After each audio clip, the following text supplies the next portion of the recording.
Chapter 10 Ollie Before February 3rd, almost 5 months ago. The screen darkened, sad music playing as one of the characters fell over, dead, again. Are you even trying? Ollie demanded. I am, Emma said. I'm just not good at this. Clearly. Emma frowned and set the controller down. This is why I don't like to play video games with you. You're always mean about it. I'm not being mean, I'm being honest. Sometimes being honest is being mean, Ollie. Emma stood and brushed off her skirt. Wait, are you leaving already? What happened to Team Youngers? We're still Team Youngers, Emma sighed. I just need a break for a bit. We've been playing all morning. Ollie relaxed. She'd been afraid their alliance was over already. Ever since Dustin had gone sprinting from the house yesterday, Abby hadn't said a word to either of them, which meant Emma was hanging out with her instead of Abby, which meant Ollie had won. It was now the two of them together, and Abby on the outside. But Ollie knew it was only temporary. Eventually, Abby and Emma would make up like they always did, and she'd be the one left behind again. It was a predictable and repetitive as Emma's video game deaths. But it was nice to have some company while it lasted, even if Emma never made it past level 2. Ollie had just restarted the level when she heard Emma scream, a blood-curdling, chilling sound. What the? Ollie paused her game and set her controller down, dread nibbling at her stomach. A few seconds later, and Emma burst back through the door looking frantic. See what she did? What who did? Ollie asked. Abby. Emma dragged Ollie to her feet and yanked her down the hall to her own bedroom, kicking the door shut behind them. Ollie spun in a slow circle. Emma's room looked the same as it always had, super neat and super boring, with her normal posters still pinned up on her normal walls. What? Ollie asked. That. Emma pointed at her bed. A small white severed head sat on top of Emma's blue brocade pillowcase. A snowy owl head, its wide plastic eyes staring deep into Ollie's soul. They seemed to be saying, You did this. Snowball! Ollie picked up the head, stuffing trailed from the torn neck. You said Abby wouldn't hurt them. Tears leaked from Emma's eyes. Ollie cuddled Snowball's head against her chest, guilt slamming into her. She hated feeling guilty. Sure, she'd suggested using Emma's stuffed animals to make Abby's room more dramatic, but this really wasn't her fault. How could she have known Abby would go this far? This isn't even the worst of it either. Look! Emma pulled open her closet door. Ollie didn't want to look. Look! Emma demanded. Ollie looked.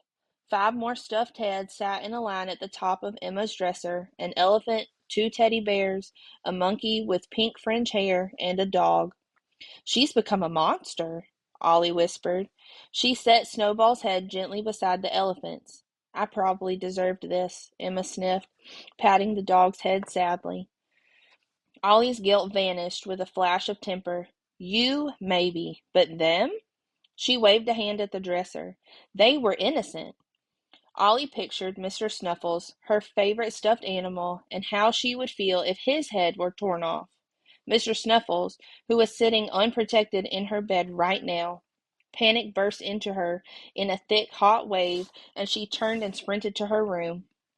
Her own room was just as she had left it, game on pause, clothing kicked into a pile in the corner, blankets a tangled knot, and Mr. Snuffles tucked snugly against her pillow. Ollie sagged against the wall, relieved. She picked him up and kissed him on his little bunny head, and then stuffed him in her underwear drawer for safekeeping before heading back to Emma's room, her mind working furiously. Ollie had assumed her older sister would mostly just be annoyed at their prank. She'd been prepared for snarky comments or maybe the silent treatment for a week or two, but this massacre? Abby was obviously much angrier than she had expected, and an angry Abby was a terrifying thing. When she was 5, Ollie had cut Abby's hair while she was sleeping. Abby retaliated by shaving off one of Ollie's eyebrows. Why hadn't she remembered that incident sooner? Mr. Snuffles? Emma asked. Safe. For now. Emma nodded.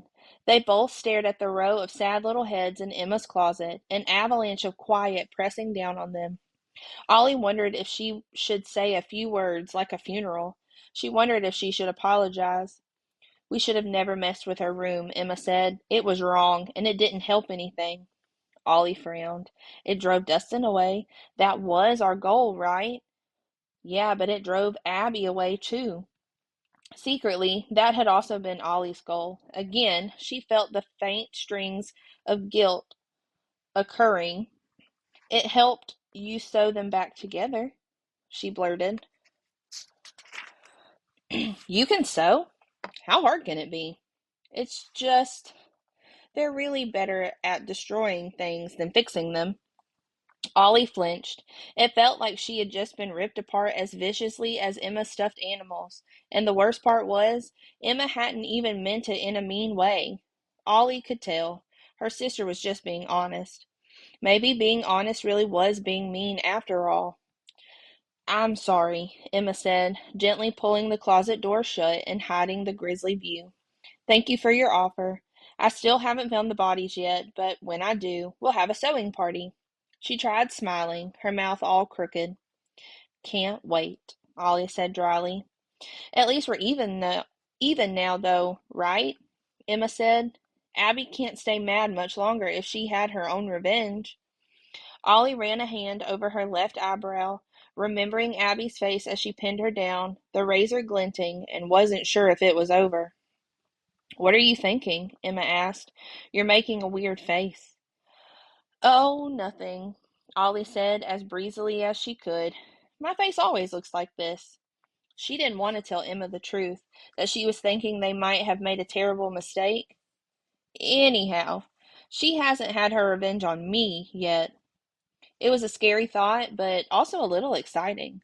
Like she and Emma really were a team, and Abby was their formidable enemy, and whatever happened, at least she wasn't alone in it.